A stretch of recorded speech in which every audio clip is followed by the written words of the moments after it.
Ultimately, it's come down to these fine margins, these moments in games that just don't seem to go the way of England as often as we would hope.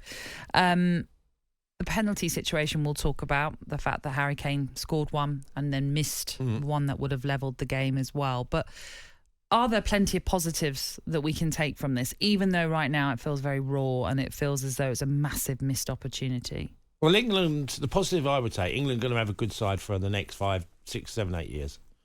A really good challenging team. Everyone will look beyond this tournament and go, well, okay, so maybe we can win the Euros in, which is now a year and a half's time. And that's probably what Gareth will do. I got this sneaky feeling Gareth would just say, I'm not signing a new deal. I want to take us to the Euros and see how that goes. I think he's that type of guy. He won't be looking for a new deal immediately to tie him up for the next 5 years.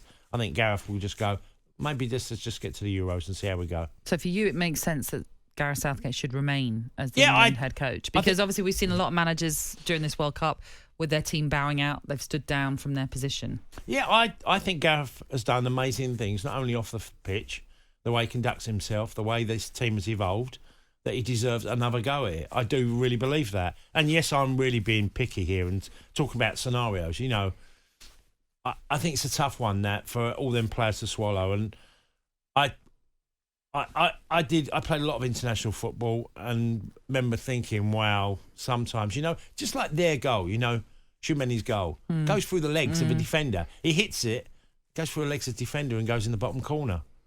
You know, things like that go against you, which is, you know, was it Bellingham's legs, I think? Yeah, Bellingham's legs, goes through and you're thinking, the lad's done brilliant to close him down. Yeah, exactly. You're so right as well. You know, he's done what he's expected to do, but he's hit it and it's gone between a player's legs. Yeah. And keeper, a little bit unsighted, Pickford, and it's in the bottom corner. See, they're all little things, and there will be people that will say, oh, like I've touched on, I'm being ultra picky. I try to think of reasons what you could say against why England have come out of this tournament. I try to think of reasons, and I've touched on a few of them. But I still think Gareth and what he's achieved has outweighed everything I'm talking about as well.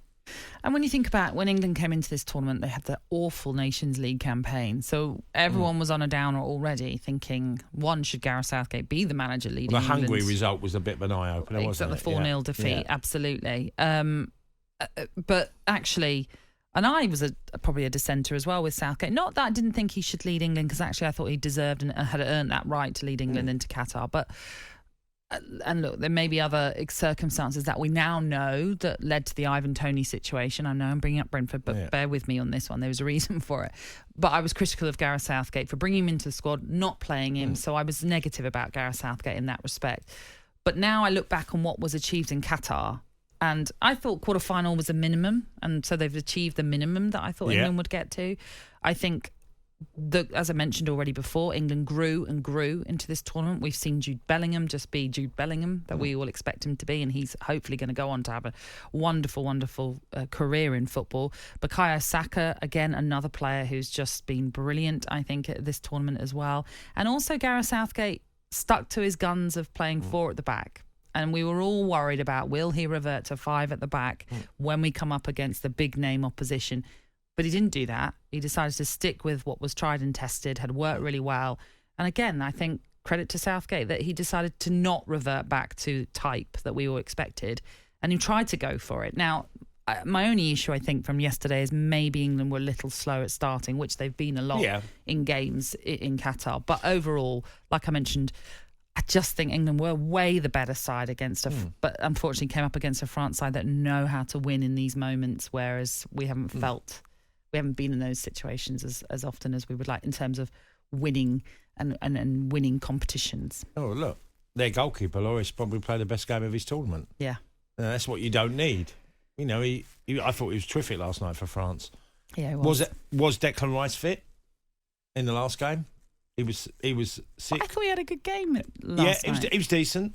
But, you know, if you look at Declan's tournament, he's done okay, and he's better than okay. Declan's really, really a top player. Yeah. And he was suffering with a bit of illness before the game. I wondered what sort of impact he would make. And like you, I thought he'd done okay. But I don't put Declan Rice on okay level. I put Declan on a much higher level than okay. So it's, look, again now, I'm trying to think of reasons why people would question and ask that question of, should Southgate be the right man? And I think, well, obviously, we'll speak to some of the fans this morning, and there'll be people that come up with some real valid reasons, and there'll be others that defend him. I'm certainly in the camp of, I think he should stay, without a doubt. Yeah, no, I'm the same camp as you, just because actually, despite the fact that we lost and despite the fact that it's still very raw, there's a lot that I could be happy about in what was achieved in Qatar.